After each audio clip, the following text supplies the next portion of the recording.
در هر جایی که هستید بر دیگران ظلم نکنید، خصوصا در بین خانه. در بین خانه زن بر شوهر ظلم نکند. زن بر شوهر چگونه ظلم میکنه؟ مثلا او حرف بد بزنه، یک حرف بزنه که او را غضبناک بکنه، اذیت بکنه. این اذیت کردن شوهر این بسیار حرام شدیده، بسیار حرام بزرگه. یک حرفی بزنه که مثلا خب زورش که نمیرسه که کتک بزنه شوهر را، درسته؟ زورش که نمیرسه، اما میتونه حرف بد بزنه. اون حرف بد به شوهر زدن، یک حرفی، یک طعنه، یک خدمت شما عرض کنم که یک زخم زبانی، یک چیزی که شوهرت از اون کلام ناراحت میشود، این از سیلی زدن بدتره. این مانند یک خنجر بر دل او میزنی بیچاره.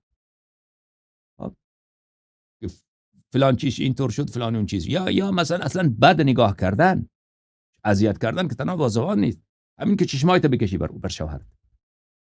چشمایت چیکار کنی؟ چشمایت مثلا با نگاهایت یک نگاهای کج بیاندازی، مثلا یک طوری که او، یا مثلا یک ظرف محکم بزنی بر سر میز. اینا اذیت کردنه. یک حق نداری که در بین خانه شوهر را اذیت کنی، یا اولاد کوچیک را اذیت کنی، یا پسر جوان را اذیت کنی، دختر جوان را اذیت کنی. شوهرم حق نداره با زنش این چنین صحبت بکنم. بعد در خانه پدر، مادر، خواهر، برادر، خب اینها را نباید هیچ کدامش اذیت کرد.